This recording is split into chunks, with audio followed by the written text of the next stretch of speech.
What is it?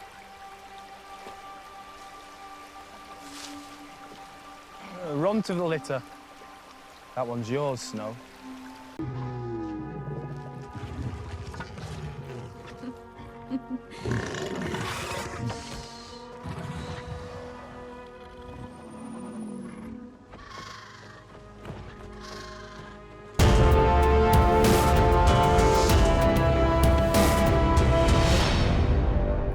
Hey everyone, welcome back to my channel.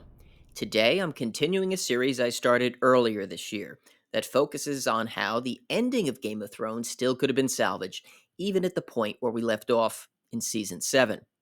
This in no way excuses the significant problems that began with the series starting in Season 5, but it's just to demonstrate how a decent ending could have still been delivered despite it.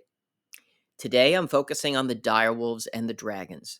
Dan and Dave's handling of them demonstrates not only how terrible their storytelling was in the final season, but their lack of understanding of the lore and the connection between direwolves and the people they bond with, and dragons and their riders. My last video in this series was on Tyrion a few months ago. I'll put a link to it and the entire playlist down below. Now let's dive in. I'll start with the direwolves because after the first season, they were marginalized on the show. Part of the reason was that most of the CGI budget went to the dragons. But like with so many things in George's world, Benioff and Weiss didn't know what to do with them, and that showed in the final season. The handling of Ghost was like a giant middle finger to the audience. As idiotic as the Dothraki suicide charge was in the Winterfell battle, what made it even more ludicrous was that Ghost took part in it. We saw what a small group of whites did to Bran's direwolf Summer. Jon would never allow Ghost to charge off idiotically to his death. There's no reason for it. It's senseless. What they did here is indefensible. When Ghost was absent during the Battle of the Bastards in Season 6, Liam Cunningham, in a Time article, was asked why Ghost wasn't involved. Liam said that it was a strategic move by Jon. Obviously, a big battle like that is no place for a direwolf, he said. They're not going to last very long. What's even worse about this scene is that Ghost isn't even accompanying Jon or any of the other Starks. He's with people he has no connection to, Jorah and the Dothraki. Fixing Ghost is a lot easier than the characters in my previous videos were. Once you remove all this crazy stuff, it leaves a very low bar because not much was done with him in latter seasons. The last time he was used effectively was having him recognize Jon coming back to life. One of my biggest problems with Jon in Season 8 was that we never got to see him fully absorb and grapple with who his parents were. I think Ghost's presence would be best used to demonstrate and represent Jon's duality, his Stark and Targaryen lineage.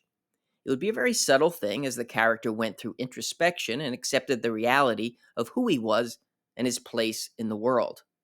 And aside from that, Ghost's best place during any battle or danger would be to protect the more vulnerable Starks, like Sansa and Bran. It's sad these two couldn't even get something this simple right. Before I move on to the dragons, there's one other thing I want to mention about the direwolves. I think they should have worked Nymeria back into the final season. Just having her appear to Arya with her pack was an odd footnote. It also left people wondering if she might return with her pack at some point to help Arya when she was in danger. This was a huge missed opportunity. But I suppose since they made Arya into an unbelievable superhero, they figured she didn't need any help.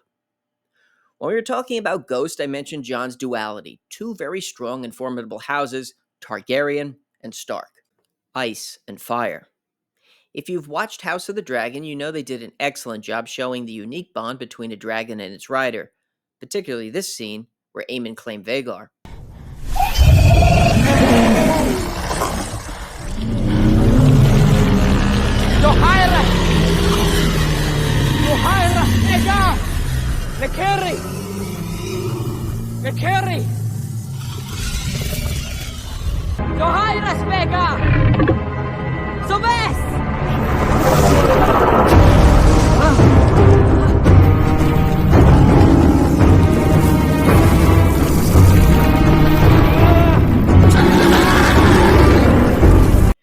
Just imagine if the same care and detail had been placed into Jon bonding with Rhaegal.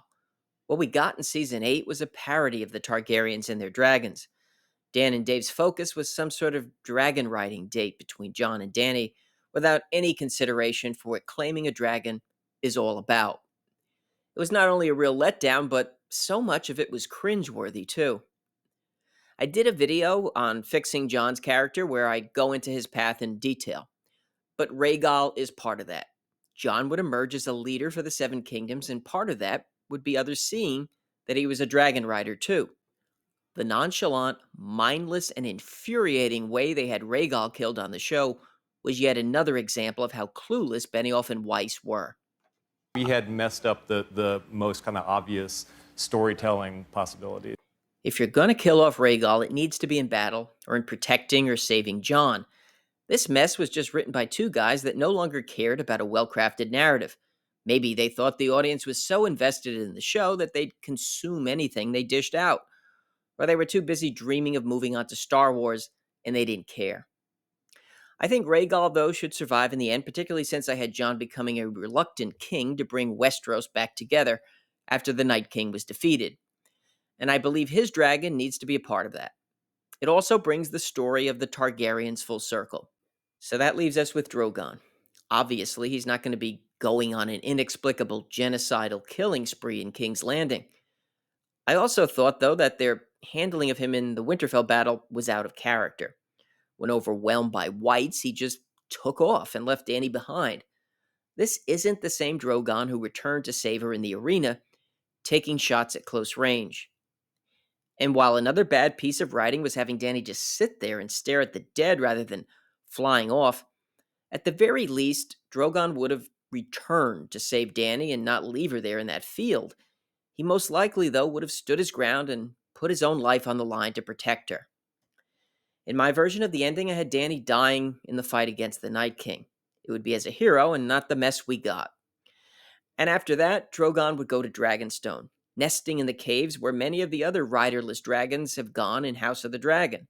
Again, another part of the Targaryen saga coming full circle.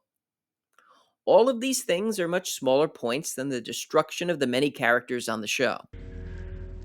Commanded you to kill your own father and stand by while thousands of men, women, and children burned alive, would you have done it? For yourself, if not for her, and for every one of the million people in that city, innocent or otherwise. To be honest, I never really cared much for them, innocent or otherwise.